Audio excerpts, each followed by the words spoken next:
19 तारखेला संध्याकाळच्या वेळेला शासकीय कर्मचाऱ्यांनी जेसीबी चालवला आणि त्यामुळे पाईपलाईन फुटलेली आहे।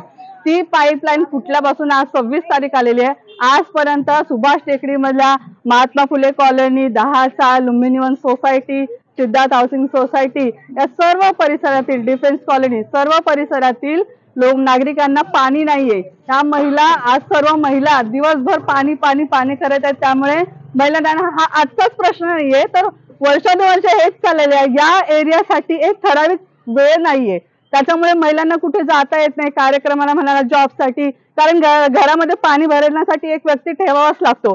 तर ही समस्या पूर्ण विभागाची आहे, तर याकडे शासनाने लक्ष द्यावं। आणि हा जो आता प्रॉब्लेम झालेला 19 तारखेपासून आज 26 तारीख झाले, 8 दिवस झाले पाणी नाहीये, तर याचं लवकरात लवकर कारवाई करून आणि जो कर्मचाऱ्याने हा सगळा प्रॉब्लेम क्रिएट केलाय त्याला पण निलंबित करा, अशी आमची सगळ्यांची मागणी आहे।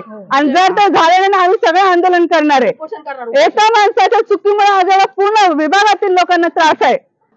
19 तारीख ते 26 तारखेपर्यंत पाण्याचा पुरवठा झालेला नाहीये। पाईपलाईन खराब आहेत बोलतात ते, पण एकाही घरामध्ये पिण्याचं पाणी नाहीये। लेकरापासून ते म्हाताऱ्यापर्यंत सगळे सेंटेक्स टाकीचे पाणी भरतात, ते टाक्याही खराब होत चाललेल्या आहेत। आता आम्ही पिण्याचं पाणी कुठून आणायचंय?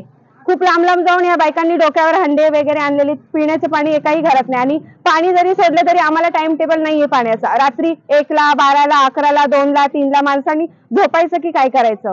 हा टायमिंग आम्हाला 9 वाजता पाहिजे, सकाळी 9 वाजता। आमच्या 10च्या मध्ये 9 वाजता सकाळी पाणी सोडण्यात यावे, अशी आमच्या सगळ्या बायकांची विनंती आहे। कोणार्क, अपना शहर, अपनी बातें।